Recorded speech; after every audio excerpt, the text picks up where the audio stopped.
Jeanette from Growth Unlimited, and I'd like to talk with you today about keeping an open mind. You know, I think we've had all sorts of issues across the board in the world, especially over the last year or so, and not quite a year, that's put us all in a position where we felt really, really uncomfortable with looking at things that might possibly be new.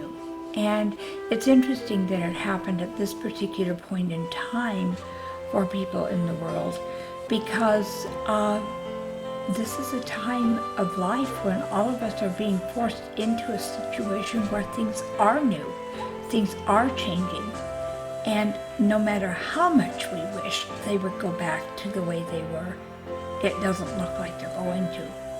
And so facing the new is something we're all going to have to do.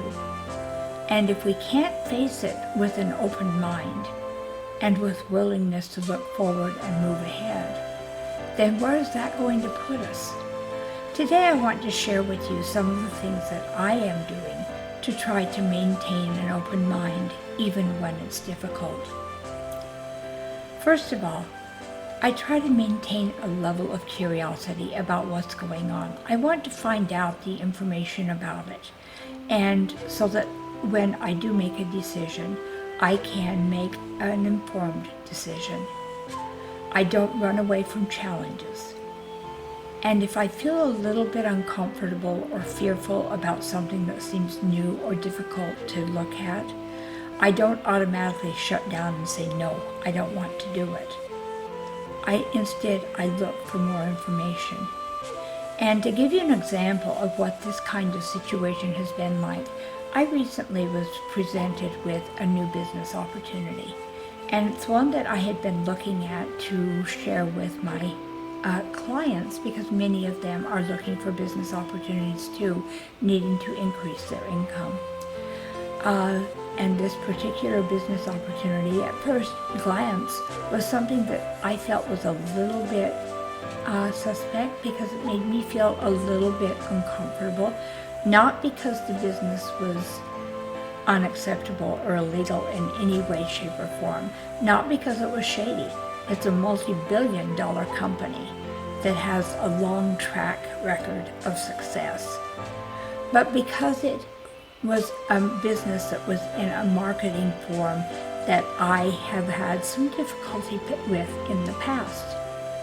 And yet, knowing this particular marketing form is probably the most stable, and more people have been successful in it than any other form, made me take another look at it.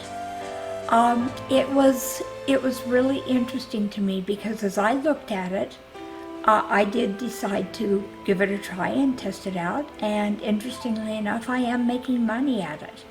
And that's something that I know in the past I've always been frightened about when I was looking at this kind of opportunity.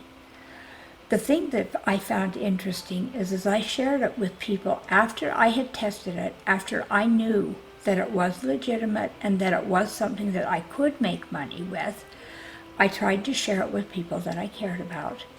And as soon as they found out it was this particular type of marketing program, they immediately shut it down. No, don't want anything to do with it. Don't want to touch it.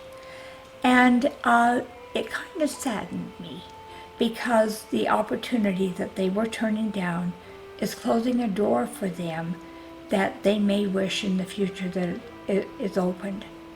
And it made me think about myself. One of the things I made the decision of at that point in time is to make sure that I don't close the door prematurely. I want to, in the present and in the future, have the open mind to be able to look at something and even perhaps try it out, unless I can actually see a direct consequence of doing it that will be negative. And if I don't know for sure, and there's nothing illegal and nothing harmful in doing it, I'm going to go ahead and give it a try. Because that particular kind of thing shows an open mind, and it leaves opportunities that are in front of me, available to me. If I shut them down, it closes doors that I may want to be opened. The next thing I try to do is think positively, and that's been difficult. This has been a very tough year for that. But one of the things I try to do is put a positive spin on whatever happens. Look for the silver lining, as my mother used to say, because there always is something that you can make positive in any situation. And while I'm doing that, I make sure that I live by my values. As long as I maintain my own personal integrity, I can explore and experiment and keep that open mind and enjoy the benefits of that kind of pursuit. But the minute I stop living by my values or my beliefs, then it all goes out the window. Because if I don't have values and beliefs, what do I have to live for? Okay, another thing I don't do is I don't make excuses. If I make a mistake, I accept the fact that I made the mistake and it's my responsibility, rather than blaming it on someone else or blaming it on another situation. That allows me to keep an open mind because I don't have that closed down. I can take care of the situation, repair the damage if I can, and move forward. Okay, I don't hold grudges. If someone has done something wrong that has affected me, I am here again because I try to be very honest. I'm very, very clear, but I don't judge them and hold that judgment forever. And I show integrity. I tell the truth. I follow through with what I say I'm going to do. That leaves room for me to feel good about me so that I can maintain that open mind, so that I can maintain that curiosity that helps me move forward. When I'm talking with other people about something that I'm not super familiar with or that I'm learning about, I do my best to listen more than talk. There's so much to be gained by being a good listener, and it's an art form that isn't very well known in our world.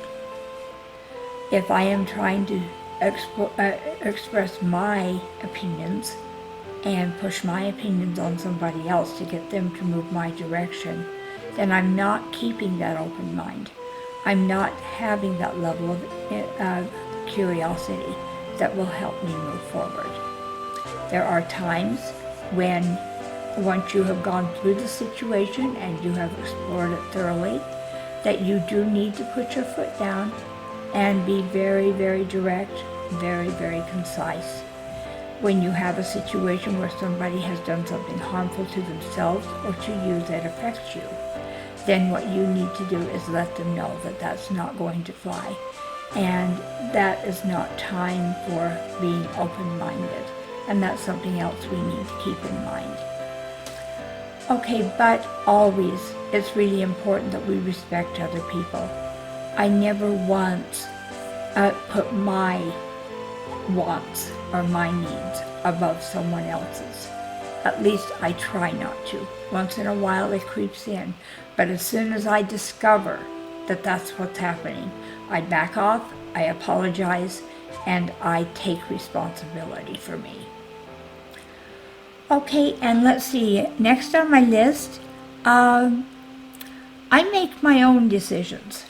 I may explore in my exploration stage in deciding on something. I may talk to other people, but I don't listen and do what they tell me to do, necessarily. I get information from them, I analyze that information using critical thinking skills, and then I make my own decision.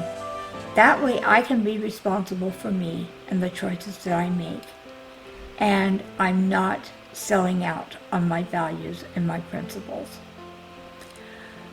Okay, and if I fail, if I make a mistake and things don't go the way they're supposed to go, the first thing I do is look at that failure as an opportunity to learn and progress. If you don't do that, I found when I wasn't doing that, I would get very discouraged and very depressed, and that's when I'd shut down and I wouldn't have an open mind any longer. I try not to repeat personal mistakes. If I've made a mistake, I try to learn from it so that I don't do it again. That way I don't get caught in a rut where I'm thinking in one direction. I can keep an open mind. And I try to have empathy and use empathy in my dealings with other people, recognizing that they are not always the ones who have the complete control over what happens with them. The next thing I do is I maintain personal perspective. I always look at the situation in terms of the big picture, not how it's going to affect just me personally, or not how it's going to affect how I want something to happen, but what the overall picture in general is. And one of the clues that I use to make sure that I don't go off the deep end on this is if something that I want and my perspective has a negative effect on somebody else. I look at it very carefully before I go any further. And part of maintaining personal perspective is don't awfulize. Don't constantly think about the very worst thing that could happen. Instead, focus on the whole picture. Look at the things that could happen that are negative, but also look at the things that could happen that are positive. I don't gossip. I do not discuss other people with people that I'm talking to. And when someone tells me something in confidence, they know I will keep that confidence. That helps me keep an open mind too, because I'm not grappling around trying to create cover-ups for something that I shouldn't have said. And lastly, I remember that it's not always about me. There are other people in this world that are affected by choices that I make and choices that other people make around me. If I'm only looking at a situation and how it affects me, I am not keeping an open mind. Okay, these are the things that I like to do, that I try to do on a regular basis to maintain an overall attitude of having an open mind. I'd like to hear from you. What do you do to keep your mind open so that you don't miss out on opportunities and you don't destroy relationships? Please write it in the comments below. I'd love to hear specifically what it is that you do. And if you like this video and you found it helpful, subscribe to it. Click on the little bell and you'll be notified of new videos as I put them out. And if you're looking for ways to take control of your life, or you're looking for ways to maintain an open mind, if that's what you're working on right now, check us out at growthunlimited.org. We can help. We can give you ideas and resources that can help you create the kind of life that you want to have. Thanks so much for joining me, and I hope to see you next time. Bye now.